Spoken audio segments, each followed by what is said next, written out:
મારો નાનો ભાઈ એક્સપાયર થયો હતો એમાં ટીઆરબીમાં, ને 2 વર્ષ કમ્પ્લીટ આજે પૂરા થયા છે.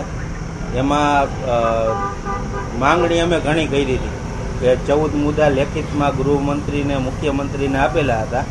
એમાંથી હજી સુધીમાં એકય મુદ્દા કરવામાં આવ્યા નથી. એમાં સૌથી ખાસ ફાસ્ટ ટ્રેક કોર્ટનું કહ્યું હતું કે ડે ટુ ડે હિયરિંગ લેવામાં આવે. ડે ટુ ડે હિયરિંગ હજી સુધીમાં કરવામાં આવ્યું નથી.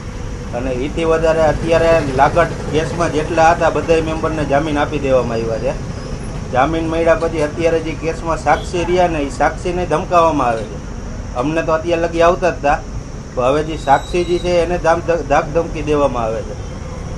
અને આમાં હવે જોતાં એવું લાગતું નથી કે કોઈ જાતનો ન્યાય મળે કે ભાઈ તમે તમારી રીતે લડે રાખો, તમે તમારી રીતે પૂછે મરી રાખો. આમાં કંઈ ફેર પડવાનો નથી અમારામાં. અત્યારે કેસ જે છે એમાં સાક્ષીઓને તપાસવામાં આવી રહ્યા છે અને છેલ્લી 4-5 મુદતથી એક ડૉક્ટર સાહેબને તપાસવાના બાકી છે, એ આવતા નથી ને જેને કારણે મુદત જે છે એ પડી રહી છે. ગઈ વખતે જજ સાહેબે 50,000 રૂપિયાની પેનલ્ટી કરીશ જો તમે નહીં આવો તો, એવી એ લોકોને ખાસ સૂચના આપી દેવામાં આવેલ હતી. પણ હવેની જે મુદત પડી છે એ મુદતે ટૂંકમાં સાક્ષીઓ જે છે એ આ ડૉક્ટર સાહેબ જે એક બાકી છે, કુલ 5 ડૉક્ટરો છે કે જેને આ બોડીના પોસ્ટમોર્ટમ જે છે અને એને સંબંધી જે કોઈ કાર્યવાહી છે એ કરેલ હતી. તો એ ડૉક્ટરો પૈકીના 2 ડૉક્ટર છે એ તપાસાણા છે અને 1 ડૉક્ટર જે છે એ બાકી છે. એટલે સાક્ષીઓ આવતા નથી એટલે મોડું થઈ રહ્યું છે. એમાં એવું છે કે આ જે સાક્ષીઓ છે કુલ આ કેસમાં 365 સાક્ષીઓ છે. તો 365 કરતાં વધુ સાક્ષીઓ હોય ત્યારે અને આટલી 27 લોકોના મૃત્યુ થયા હોય તો એવા સંજોગોમાં કેસ જે છે એ ઝડપથી ચાલવો જોઈએ.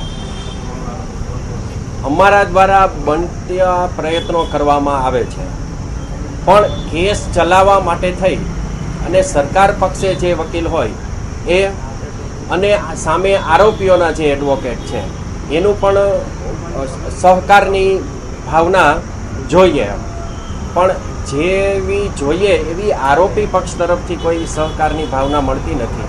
અને કેસની જે તારીખો છે એ 15થી 20 દિવસની 1 તારીખ પડે છે. એની જગ્યાએ અમારી નામદાર ગુજરાત હાઈકોર્ટ દ્વારા પણ સૂચનાઓ આપવામાં આવેલી કે આ કેસ જે છે એને તમે ડે ટુ ડે ચલાવો. પણ અહીંયા બીજા અન્ય કેસોના ને એના ભારણના કારણે અને જે જજી સાહેબ છે એ કોઈ વખત રજા ઉપર હોય એના લીધે થઈ અને પહેલાં જે સિંઘ સાહેબ હતા, DS સિંઘ સાહેબ, એની કોર્ટમાં 2 સાક્ષીઓ 2 ડૉક્ટરો છે એ તપાસવામાં આવેલા, ચાર્જ ફ્રેમ કરવામાં આવેલો. ત્યારબાદ નવા જે VK ભટ્ટ સાહેબ આવ્યા એ ભટ્ટ સાહેબની હાલ ટ્રાન્સફર થઈ છે. અગાઉ જોઈએ તો એમની કોર્ટમાં આ કેસ જે છે એ ડૉક્ટર 5 મુદતોથી આવેલા નહીં.